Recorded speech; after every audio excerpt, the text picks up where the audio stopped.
Karena otak laki-laki hipotalamusnya lebih lebar 2,5 kali dari perempuan, ya. Hipotalamus itu adalah yang utama adalah menjaga keamanan, ya. Termasuk tadi menjaga keamanan ekonomi. Secara dasar, ya, laki-laki siapapun itu dia yang menjaga keamanan ekonomi keluarga. Dalam artian juga tentu ya angkanya yang jauh lebih besar gitu ya. Ini kita harus pahami dulu ya. Nah, pada saat kemudian ya istri mendapat pendapatan yang lebih besar dari suami, maka hipotalamus laki-laki itu yang terganggu. Gitu. Apalagi mungkin kadang ya, mudah-mudahan bukan Bu Rara ya, barangkali ada ibu-ibu yang tanpa sengaja, ini ternyata saya kan kata sengaja ya, karena ibu-ibu ini kadang-kadang kalau lagi capek ngomong itu awang-awang aja gitu ya, merasa bahwa ya agak sombong di depan suami gitu, ya tanpa sengaja, bahwa kita pendapatannya, walaupun cuma ngomongnya gini, aku lagi yang beliin semuanya, aku yang beliin. Itu membuat laki-laki yang menjadi suami itu tersinggung. Jadi kalau saya tadi ditanya, saya harus ngapain? Satu, nggak boleh keminter. Pantang menyombongkan pendapatan kita yang lebih besar, apalagi di depan dia. Juga di depan orang lain. Gitu ya. Ini mohon izin ya, mudah-mudahan Bapak misalnya pun dengar, ini karena Bu Rara bertanya, karena dalam rangka untuk memperbaiki semuanya ya, di hadapan 857 orang jamaah Zumiyah dan juga yang ada di YouTube ya ini bukan berarti Bu Rara ingin menjatuhkan suami, tetapi ingin mencari jalan keluar. Oke, disclaimer dulu ini ya Bu ya. Ya, karena ya itu basic banget. Ya. Oke, jadi kalau saya ditanya sudah jangan keminter. Ya, legowo saja. Bahkan waktu kita bantu pendapatan ini untuk ya backup suami atau kemudian backup keluarga, lakukan dengan seikhlasnya.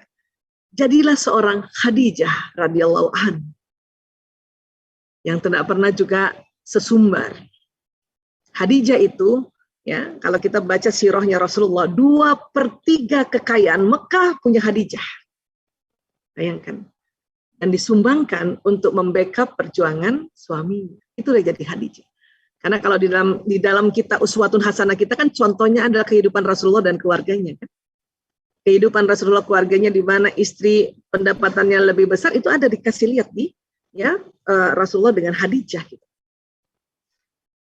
Tapi bahwa laki-laki juga agak-agak nggak enak hati kepada istrinya itu juga dicontohkan. Kalau pernah baca sirahnya Rasulullah ya, pada saat Rasulullah duduk tidur di pangkuannya Khadijah belai-belai kepalanya Rasulullah tanpa terasa menitik air matanya. Nabi yang tadinya tidur terbangun. Nabi juga bertanya, wahai Khadijah, wahai istriku, mengapakah engkau menangis? Ya, apakah engkau malu bersuamikan aku? Kata Rasulullah SAW, apakah engkau malu bersuamikan aku? Karena semua hartamu, ya, engkau berikan padaku. Apakah engkau malu karena dulu engkau ya status sosialnya tinggi, terpandang, kemudian dihinakan orang karena aku, apakah engkau malu gitu. Artinya Rasulullah sebagai laki-laki ya, dia juga menanyakan itu pada istrinya gitu. Ya kan? Karena tentu Rasulullah hipotalamusnya juga lebar kan gitu. Ini kan ciptaan Allah, semuanya nih kita nih ya, kita beruswatun hasanah pada Rasulullah. Khadijah dengan cantiknya, dengan bijaknya, bukan itu ya Rasulullah. Dia khawatir karena umurnya lebih tua dari Rasulullah, khawatir meninggal duluan, Rasulullah belum selesai lagi berjuang, sudah nggak ada dananya. Bahkan dia bilang, tulang belulangku ambillah, untuk engkau jadikan jembatan, supaya engkau bisa berjumpa orang untuk engkau berdakwah. Sampai kayak gitu. Maka jadilah Khadijah kita. Tidak sombong, tidak keminter, bahkan malah bilang, ya wahai suamiku, ya ini ada dana. Nggak usah bilang ini dana aku, nggak usah bilang gitu. Walaupun kita tadi dijaga ya oleh Islam untuk gaji kita, tapi ini ada dana. Ayo kita ya putar lagi yuk misalnya. Jadi sekali lagi, pantang sombong gitu perempuan. Karena kadang-kadang kalau kita udah capek, kesel tuh suka tuh ada mikir gitu tuh, aku lagi, ngomong. Jadi itu ya Bu ya, oke, ya baik. Kemudian Pak Agus ya, memang ya kita sama anak ya, ini bicara sama anak ya keren banget ya. Ada bapak-bapak bicara tentang komunikasi dengan anak, keren banget tuh Pak. Kita ya orang tua ini sama anak kandung ya itu lebih cepat keselnya dibanding sama orang lain kalau lagi ngomong. Itu begitu memang dasarnya itu. Kenapa? Karena kita merasa memiliki dia dan merasa ingin kontrol dia, gitu. Jangankan ya dengan orang lain, anak tetangga saja dengan anak kita, kalau kita ketemu, kita lebih cepat senyum sama anak tetangga. Ya nggak Pak? Atau ponakan kan gitu. Ibumu, kabar ibumu, ya udah senyum. Pas anak lewat, ya lanang, ya muka kita gitu kan. Saya namanya lanang yang pertama. Jadi harus gimana Bu Aisyah? Itulah ya di dalam pendidikan ini ya kita diajarkan ya oleh Allah ya bahwa ya kita ini kalau diminta oleh Allah untuk berlemah lembut sama anak itu ada tuh, itu saya paling suka tuh dalam konteks parenting ini ya, yaitu Ali Imran 159. Fabima rahmatin minallah lintalahu. Maka karena rahmat dari Allah, engkau bersikap lembut terhadap mereka. Jadi supaya kita lembut sama anak kita, minta rahmat sama Allah. Jadi rahmat Allah itu diminta. Orang tua, bapak ibu, lembut sama anak kandung bukan bawaan lahir. Karena selalu ingin kontrol. Makanya kalau ada orang tua bisa lembut sama anaknya, itu rahmat Allah turun. Makanya diminta, ya Allah, mohon rahmatmu ya Allah, untuk saya bisa komunikasi yang lembut, yang bijak sama anakku. Gitu. Ya.